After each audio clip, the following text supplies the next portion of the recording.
Halo adik-adik semuanya, jumpa lagi dengan Bu Yuli. Pada kesempatan kali ini Bu Yuli akan menjelaskan tentang persamaan kuadrat. Pengertian dan bentuk umum persamaan kuadrat.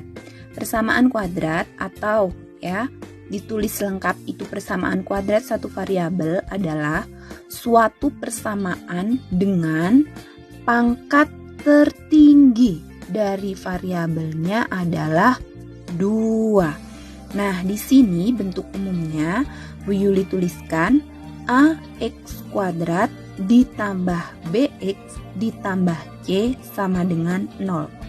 Dengan keterangan A, B itu disebut dengan koefisien. Jadi ini A, B ini disebut koefisien dan C ini disebut dengan konstanta. Nah, mari kita bahas antara koefisien dan konstanta dulu. Jadi, yang disebut dengan koefisien itu kan bilangan yang nanti berada di depan variabelnya. Jadi, ini A itu kan di depan X kuadrat ya, ini. Kemudian B itu kan di depan X, berarti ini ya. Nah, itu disebut dengan koefisien. Lalu, bagaimana dengan C? C itu juga sebenarnya disebut dengan koefisien. Kenapa? Yuk kita perhatikan ya. Di sini Bu Yuli tuliskan kembali AX kuadrat ditambah BX ditambah C. Itu kan sama dengan 0. Nah, di sini X-nya ini kan sebenarnya X pangkat 1. Ini kan pangkatnya turun ya. Sebenarnya C itu juga punya X, yaitu X pangkat 0. Ya, hanya saja X dipangkatkan 0 itu kan sama dengan 1. Jadi X pangkat 0-nya itu tidak ditulis. Nah, itulah mengapa C itu juga bisa disebut dengan koefisien, karena C itu sebenarnya juga bilangan yang berada di depannya X.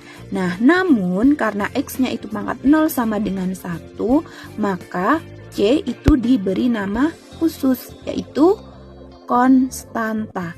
Jadi nilai dari variabelnya atau variabelnya itu tidak kelihatan ya. Sebenarnya ada, tapi X pangkat 0. Karena X pangkat 0 sama dengan 1, jadi tidak perlu dituliskan. Begitu ya adik-adik semuanya.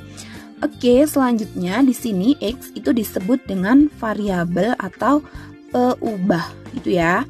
Nah, A, B, C itu anggota bilangan real.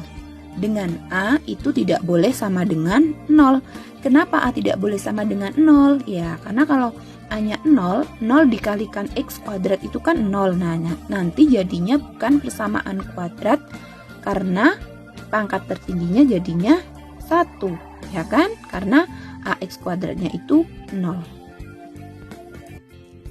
Oke adik-adik semuanya, biar lebih jelas di sini Bu Yuli akan memberikan contoh dan bukan contoh persamaan kuadrat.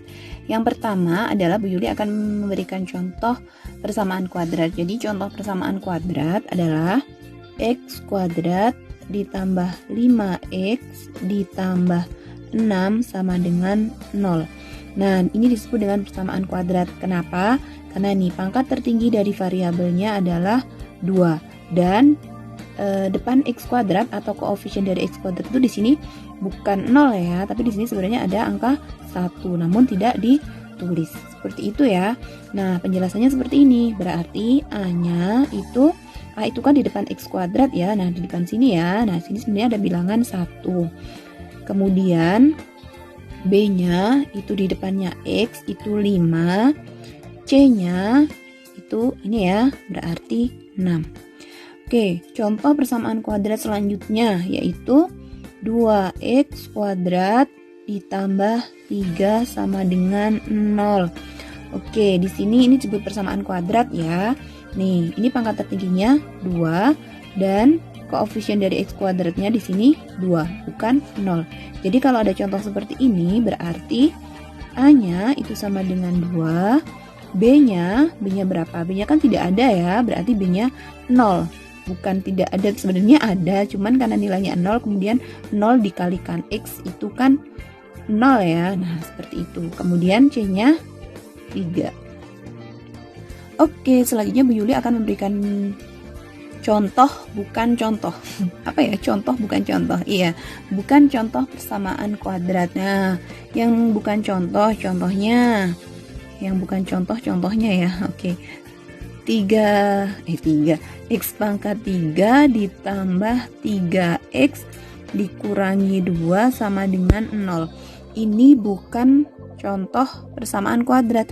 Kenapa? Karena di sini pangkat tertingginya adalah 3. Kemudian bukan contoh selanjutnya itu X ditambah 1. Ini juga bukan contoh persamaan kuadrat. Kenapa? Karena di sini pangkat tertingginya itu 1.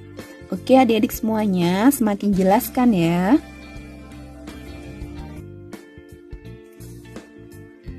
Menentukan akar persamaan kuadrat. Menentukan akar persamaan kuadrat itu sama artinya kita dengan melakukan penyelesaian persamaan kuadrat, yaitu menentukan nilai X yang memenuhi persamaan. Nah, di sini Bu Yuli langsung ke contohnya ya. Perhatikan persamaan kuadrat X kuadrat dikurangi X kurangi 12 sama dengan 0. Nah, di sini Bu Yuli sudah menentukan kalau X sama dengan 4 itu memenuhi persamaan tersebut. Sedangkan X sama dengan 2 itu tidak memenuhi. Nah, maksud dari memenuhi dan tidak memenuhi itu seperti apa? Oke, maksud dari memenuhi dan tidak memenuhi itu seperti ini. Misalnya di sini X sama dengan 4 itu kan memenuhi ya. Nah, kita lihat nih persamaan kuadratnya kan ini ya. Berarti X kuadrat, berarti kan kalau X-nya 4, berarti kan 4 kuadrat. Kemudian dikurangi X, berarti dikurangi 4. Kemudian dikurangi 12. Oke, kita hitung ya. 4 kuadrat itu 16, dikurangi 4, kemudian dikurangi 12. Nah, berarti di sini 16 dikurangi 4 itu kan 12. 12 ini kan sama dengan 12 ya, kemudian dikurangi lagi 12 kurangi 12 itu sama dengan 0. Nah, itu artinya memenuhi, karena kenapa? Nih persamaan kuadrat di sini itu kan sama dengan 0, artinya sama-sama 0. Oke, kalau X sama dengan 2 itu tidak memenuhi. Nah, oke, lihat persamaannya. X kuadrat berarti 2 kuadrat dikurangi X dikurangi 2, kemudian dikurangi 12. Oke, kita hitung ya. 2 kuadrat berarti 4, kemudian dikurangi 2 dikurangi 12. Berarti sama dengan 4 dikurangi 2 itu 2 ya. Kemudian dikurangi 12. Hasilnya negatif 10.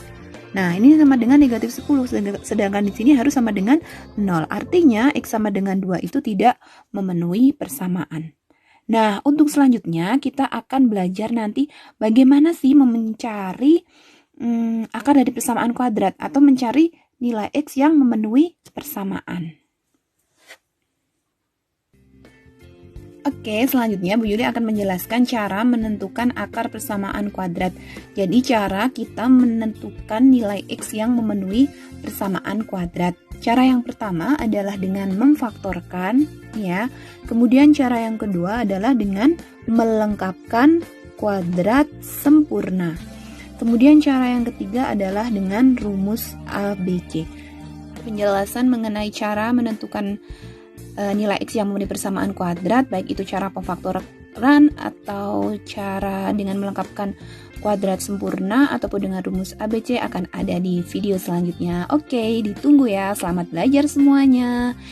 Kalau masih ada pertanyaan, silahkan tulis di kolom komentar. See you!